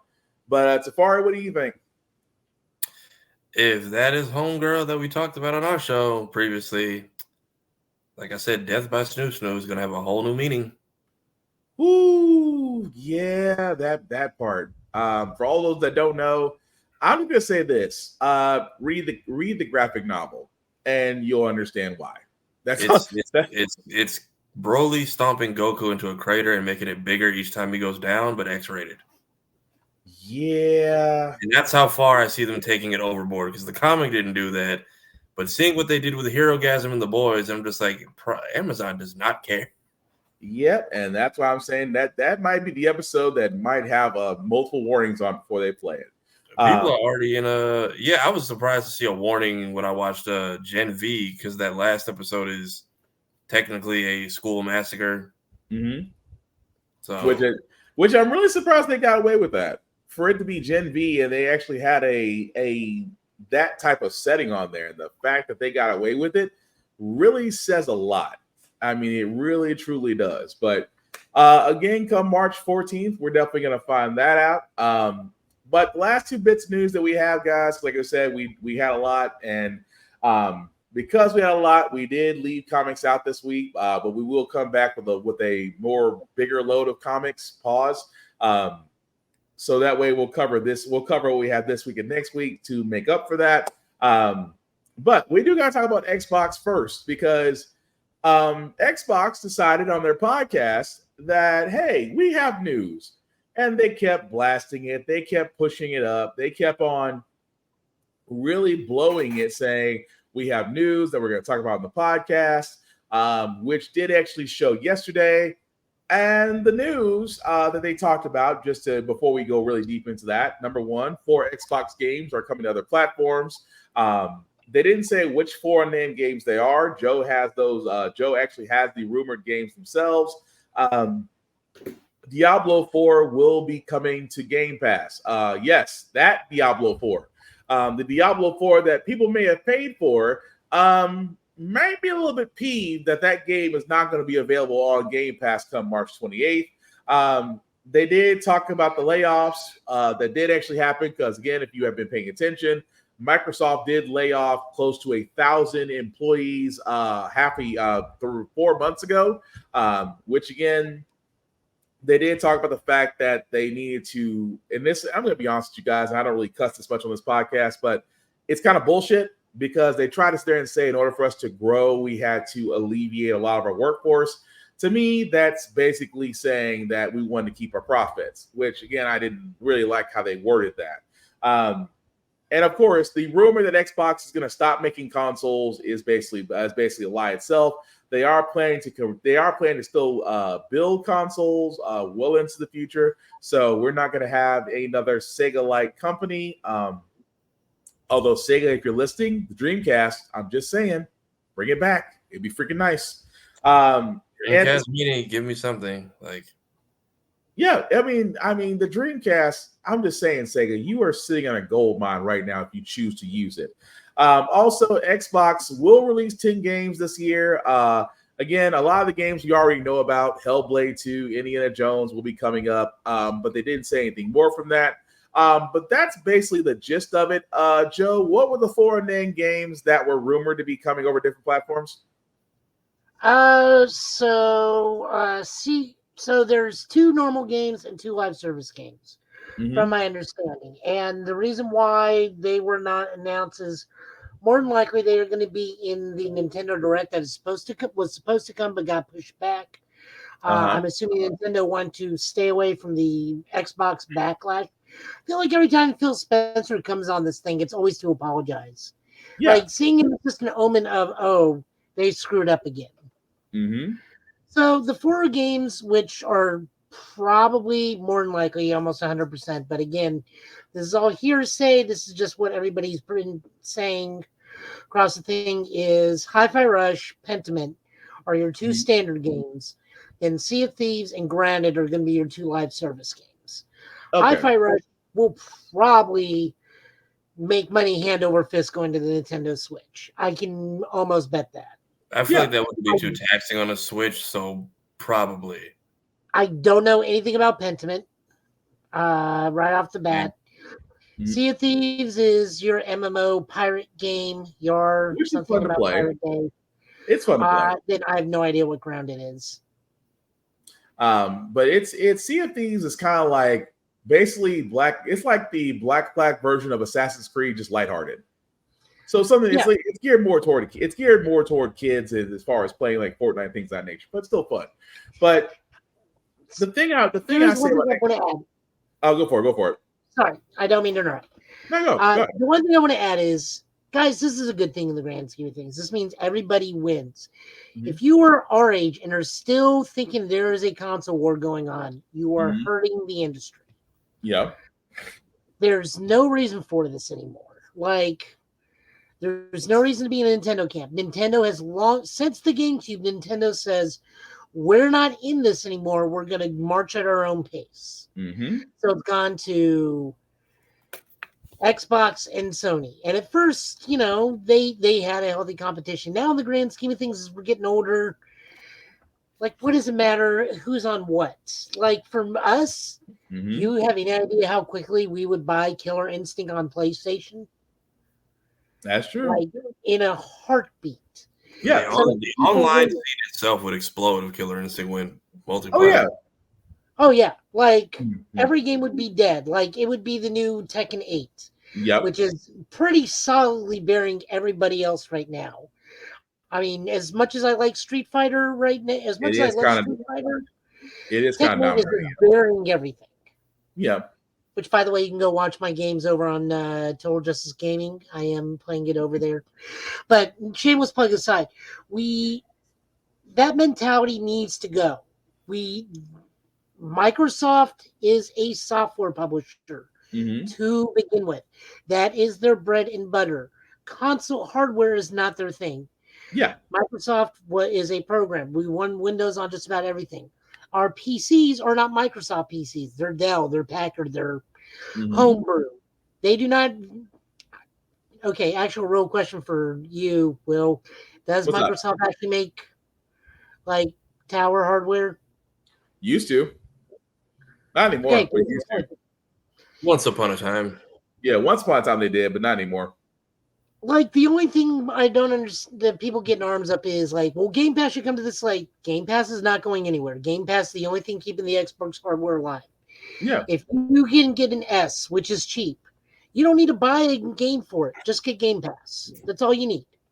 And that's and just to add to that, because for me, the entire Xbox podcast to me was a miss. This kind of felt like this could have been an email of a podcast. Because I learned today they had a podcast. Yeah. And on that podcast, they usually announce games. Like, you'll get some game announcements, you'll get some interviews with the game developers, really some cool stuff. But this particular podcast, it was like, what? This feels like one big ass apology that was unnecessary. Like, okay, you could have told us what games you have coming out. You could have told us what games are going to be exclusive. You could have told us, this whole A, B, and C. I didn't get the whole layover. I did not get the whole layover excuse. There was no reason. You laid off 1,000 employees. You laid off 1,000 employees from Microsoft. You're telling us, the consumer, that everything is fine. At the same time, you acquired so many IPs. You literally had a raging hard-on for Activision Blizzard, to the point to where you fought antitrust laws across 3 different continents to finally acquire Activision Blizzard. And again, it amazes me so that when Activision got acquired by Microsoft, every Call of Duty fan got nervous. Oh, it's good. It's going to make Xbox exclusive. Why would it need to be exclusive? Xbox can make money off you guys because if you're a Call of Duty fan, and again, I'm not knocking you if you are, but let's also be honest, you're probably paying every year that game comes out, you're paying that $70 to $100. So they're going to make money off you regardless if it's exclusive or not. Like Joe also said, there's no competition in the console. The console war isn't there anymore.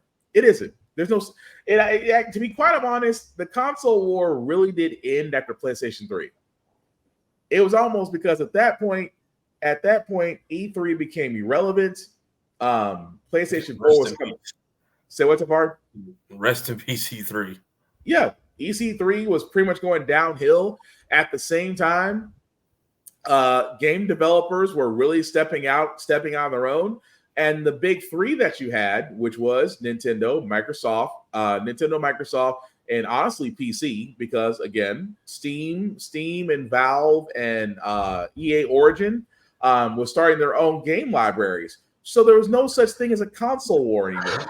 So with that also being said, now we wonder about games. We wonder about what are you guys having for the next ones out? Because let's be honest, as gamers, we are an insatiable bunch. We are hungry for games. Like, for example, Final Fantasy VII, with the fact that we had Remake and now Rebirth coming out, and everybody, including myself, present company included, is drooling to play that, or ready to play the next espionage game that Mr. Hidamo will come up with after he gets through with Death Stranding 2. It may not be Metal Gear because they're too busy remaking Metal Gear on the other side with Konami giving us Snake Eater Delta. At the same time, we know there's always going to be another Mario game. We know there's going to be another Mario Kart game. We look forward to the next Zelda game, even though Breath of the Wild and Tears of the Kingdom were beautiful. But me and Tafari have said this also too. Imagine Ocarina of Time being remade on today's graphics. You couldn't do that on the Switch. Don't get me wrong. The Switch is a great machine. But if you try to do Ocarina of Time on Switch graphics, you basically have an upgraded Tears of the Kingdom. And that's going to tick a lot of fans off because we've seen what happens when you have the Unreal Engine, the Resident Evil engine. We see the fact that there should be more collaboration. And if you had that, you would have better games. But at the same time, going back to Xbox, you basically wasted our time basically saying nothing and giving us nothing. So yep, that to me was the part that bothered me the most. What did you say, Mr. Final Max? The console war was nothing more than a stupid graphical arms race that hurt games for a long time. Yeah, completely agree. It did hurt games for a long time because they tried to push hardware. They tried to push hardware for no other reason because every time an Xbox came out, a Nintendo came out, a PlayStation came out, you had PC guys on your side going, we've already got that. And again, as a person that builds PCs, I can tell you the graphics cards, for all those that build PCs right now, graphics cards, RAM, and just overall motherboards right now, it's the Wild West out there, especially if you're trying to find certain RAM sticks. I'm telling you that from experience. Good freaking luck is right. But no, Xbox could have gave us a lot more in this podcast, but really they gave us lip service. And honestly, that lip service kind of leads into my last thing that we're going to talk about because we were expecting, along with Xbox news, we were expecting Nintendo news. Nintendo sat there and said, yeah, we'll wait till next week. And the reason why is because they were just as curious as we are about what Xbox was going to talk about. So Nintendo did have a direct that was supposed to happen this week, but because of Xbox's business update, they decided that, yeah, we're going to wait till next week to talk about it. And again, Nintendo Direct has usually had some great releases. I mean, the last couple of ones, I believe, were Pokemon, Monster Hunter, Tears of the Kingdom updates. I know I'm missing another game they were talking about that got released as well. Say one more time, Joe. The Peach game. Oh, the Princess Peach game. Yeah. So Nintendo knows where its bread and butter is. Honestly, they know where their bread and butter is. They know that a lot of their games are family oriented, or even games that we love, like Metroid. I would love another Metroid Prime game. I would love to see, dare I say, another Mega Man game. I would love to see Capcom give us something. But I mean, we won't find out what Microsoft is going to do till next week, but I hope that Microsoft has learned from. I would hope that Microsoft has learned from. I'm sorry. I would hope that Nintendo has learned from Microsoft, and hopefully will give us a better direct. But guys, just as we were kind of wrapping this up here on this subject, if we're expecting anything from Nintendo Direct next week, what do you guys think we're going to get? What do you guys think we're actually going to see or hear about? I can see. I feel like if it's not something special, it's just going to be a basic series of games. Like I joke about it, but it's serious. Nintendo only allows fun during the springtime and summer. Yeah. After this, they stop talking to us completely from fall until like next January. Also, I saw something about like Sakurai is officially done today, so I wouldn't be surprised if he comes on screen to basically say goodbye forever once this is done. I can see that. And possibly a tease of the Switch 2 because that's trending again. Yep. Oh, maybe a Mario Kart announcement. I mean, it is They've kind of. been doing a lot of. They've been doing good with the DLC packs for Mario Kart, so we could get a new announcement for some tracks. Yeah, which I would not be. And again, I would not be against that. But Joe, what do you think? Well, if it was up to me, I'd have them announce the Zelda HD collection for the Wind Waker and the other games that are still trapped on the Wii U and whatnot. But Twilight Princess, Twilight Princess. I would want those to be on the Switch. I don't know why they're not. I see that as a missed opportunity. There's a chance in the far, far distant future they could finally announce the mythical unicorn that is the Switch 2. Or the unbelievable diamond-studded unicorn that is Metroid Prime 4. That is a unicorn that, you know what? Let me not say that. That's a unicorn with the winning lottery ticket.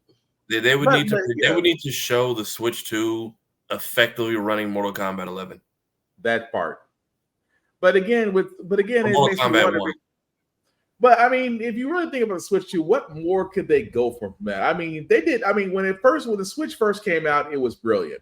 You did a portable game that had a stand that multiple people can play with from Jump Street, and you had a library of games. You had the Nintendo channel, Sega channel, Super NES channel, and I think now N64 channel, to where you can play different games in the library via subscription service.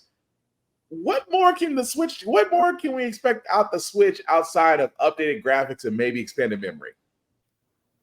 That's all we really need. Because that's all you're getting. I mean, I can't think of anything else, because the portable gaming system that they came up with is a working solution.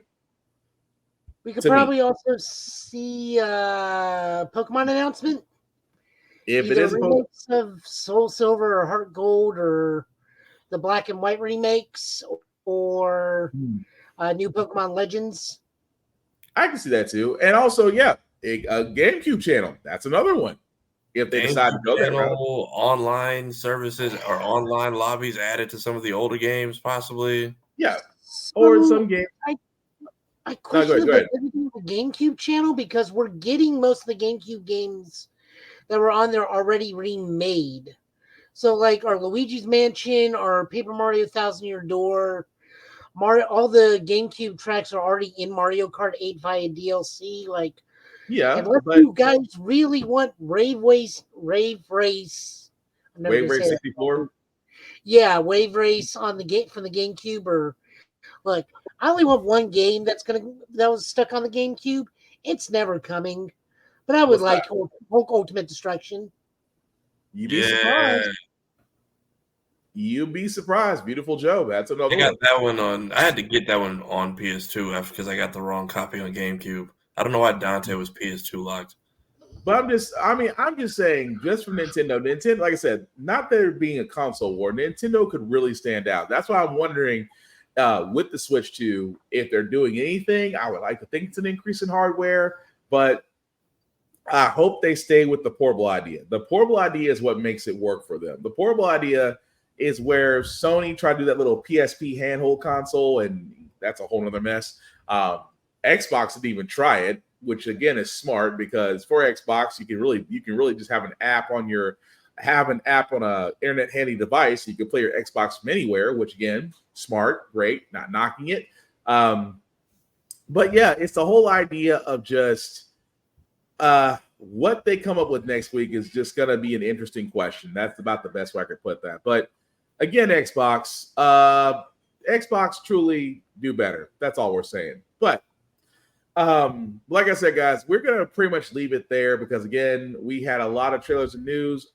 Sadly enough, we did not have time to do comics. We will cover comics and then some next week, next Friday. So as we're rolling out, guys, Tafari, do you want people to know where they can find you and what you're up to, sir? Yes, you can find me here on all platforms at Tafari TV. I am on pretty much every piece of the internet you can find me on. I do skits and all kinds of stuff, usually on Mondays because Mondays are terrible, so I try to make them less terrible. I also do the editing for the Blurred's Eye View podcast, so be sure to check it out. We are uploading every single day of February in order to try to get our watch hours and celebrate the beautiful history of Black History Month. Also, just because we had to deal with it last night, your block, ban, and delete buttons are your best friends. Do not spend a 30-day sentence in meta maximum security. The algorithm is nice this time. Do not waste it. I mean, you might as well enjoy it while you got it. But thank you, Safari, for that. Well, that's not what I wanted, at least not yet. Joe, what about you, sir? I'm streaming Tekken. I was going to ask, pretty much how's all I that have going? time for now. I was going to ask, how's that going? I'm slowly climbing into the red ranks. I'm getting out of the orange ranks. Nice. Meaning I'm fighting people that are actually really good at the game that have been playing Tekken 7 for the past 10 years. So I'm getting there. Not to cut you off. Also, not to cut you off, Joe. We have to get this as we have to do our daily King players crying announcements. If you are literally annoyed at King players because you can't break the combos, don't call it spamming. It's called getting better. It's called tutorials. It's called practice. I'm just gonna leave it. I'm just gonna say you can't. It's not spamming if they beat you to the punch. But what are you gonna say, Joe? I'm confused as to what we're talking about. Oh, King. What about him? With his combos and people complaining. I grab him before he grabs me. What's the problem? See, you figured it out though.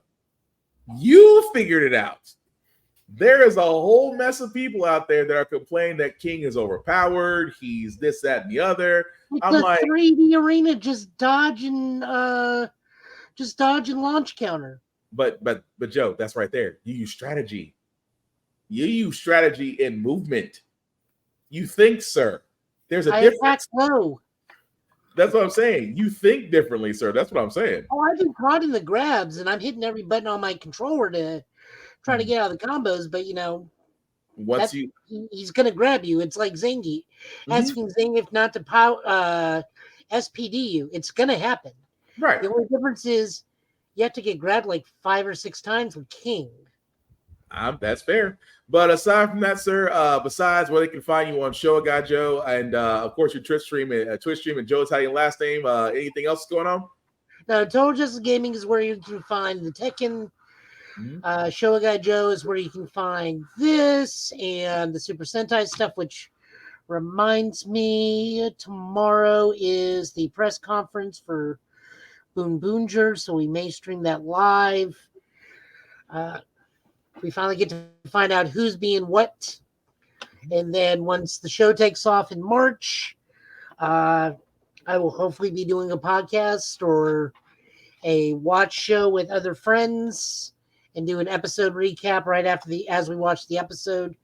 God willing, we find a way to keep the copyright bots off our butt because Toho will come after a very small channel. They won't come after their precious people that have 1,000 subscribers for talking about people in color spandex with explosions.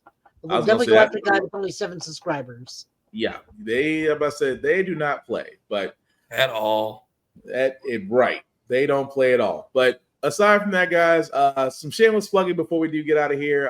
Like I said, usually we talk about Rick's Comics during the comics, but we are not going to leave them out. Rick's Comic City, Nashville's #1 place for comics. Again, guys, if you are in the Middle Tennessee area, please check them out. They have been voted Nashville's #1 go-to place for comics. They have 2 locations, Nashville and Clarksville, Tennessee. They also have their website at rickscomiccity.com, where you can order comic books, pull lists, hardcovers, things of that nature, memorabilia, collectibles, posters, figurines. They basically got it all. When you do go in there, let them know that us guys at Get Bit sent you. It does not get you any discounts. However, they show us love because when you go in there, you see me and Joe's handsome mugs on television. So again, let them know because they show us love. Definitely check out Rick's Comic City in Nashville and Clarksville, Tennessee. If you are not in the Middle Tennessee area, guys, I cannot stress this enough. Support your local comic book stores. Support your local libraries. I cannot stress this enough, because these are the last places where you can actually get physical books. Yes, I know Barnes & Noble is there. I know FYE is here. I know multiple other places where you can get digital books. But there's something about having it in your hands. And kids, as Joe is holding up the card, read the banned books. We cannot tell you off the bat that in this day and age, there are people out there that are trying to make sure that you're not reading certain books. As Mr. Stephen King once said himself, read the books they don't want you to read because there's something that you should know they don't want you to find out. So kids, at the library, definitely ask for the banned book list. You will enjoy it. At the same time, guys, support your local comic book stores. You won't know what you find in these small stores. Definitely shop small because you can find a collection that you want in these stores. You may actually find a hard-to-find item that you never thought you'd run into, or a collectible. But again, let's keep these doors open by shopping there and not the big places. I know the temptation, but let's shop small. Let's stay at our local libraries. Let's stay at our local comic book stores. And honestly, that's going to keep the world going, in my opinion. Also, read the banned books.